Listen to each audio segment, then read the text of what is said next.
भोजपुरिया समाज जिंदाबाद हो। आज से हमारे चैनलवा पर 10 बजे रोज ताजा खबरें मिली भैया।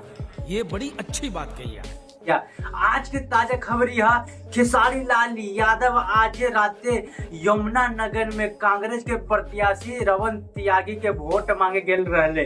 अब भैया इतना भीड़ जम गए खेसारी लाल यादव के देखे के चक्कर में। खेसारी लाल यादव कहले हमारे जो भैया है उनका जितावा और वोट दा। यहीं से आज से स्टेट प्रोग्राम अब से यहीं से शुरू हुई। एकदम बड़का को स्टेट बनाइए एकदम रवन त्यागी जी। और के बहुत बड़का गाना आवे वाला है लंबी लंबी केस, जे की भैया अभी एडिटिंग हो रहा बा, प्रोसेसिंग में बा, लेकिन गनमा बहुत हिट आए टी सीरीज से भैया। भोजपुरी के शेरनी के गाना आ गया बा बड़ी भाग से मैया आईली, जे की हरी बोल म्यूजिक से आयल बा। और भैया मनोज मतलबी गनमा के लिखले बारे। भैया बहुत अच्छा गाना है, जाके सुनी। भोजपुरी इंडस्ट्री के राकेश मिश्रा जी जन सुराग पार्टी ज्वाइन कर ले बारे। और बात एक व्यक्ति की नहीं, एक विचार की है जो करोड़ों दिलों में धड़क रहा है। बहुत बड़का न्यूज है भैया, जे की राकेश मिश्रा दहाड़ देने बारे। लगातार इस बार नेता बन जाइए राकेश मिश्रा जी।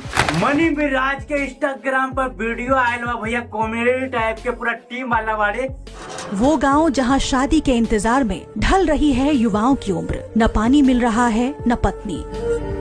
लगा था कि मनी मिराज के टीमा में भैया हो एको के शादी नहीं हो रहा बा, तो यह कॉमेडी अंदाज में वीडियो बनेले बारे और सब सेट बारे भैया। समर सिंह के बेब म्यूजिक पे आज के दिन में गाना रिलीज हो गया बा बेब म्यूजिक पे, जे की बहुत बड़का गाना हुई भैया। जाके सुनिए आरा के चुनरिया। विजय चौहान के भैया ट्रेलरवा तो देख ले बानी और फिल्मिया आज के दिन रिलीज हुई। ये कहानी साजिश की, जे की भैया बहुत तगड़ा तरीका से विजय चौहान गम में बारे और गम तरीका से बोला तारे। और ग्लोबल म्यूजिक पे आज के दिन में फिल्मियों भी रिलीज होने वाला है 11 बजे, जाके देखिया।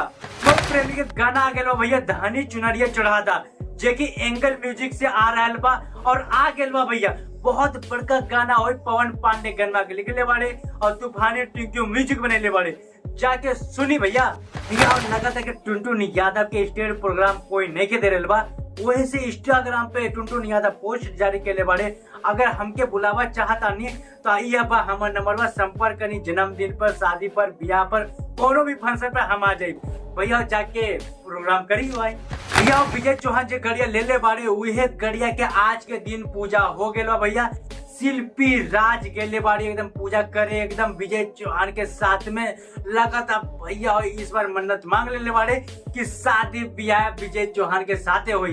कमेंट करे जरूर बताइए शादी हुई कि ना हुई भैया। हमारा न्यूज कैसा लगा कमेंट करे जरूर बताइए। नया बानी तो चैनल में लाइक सब्सक्राइब कर ली। भोजपुरिया समाज जिंदाबाद हो भैया।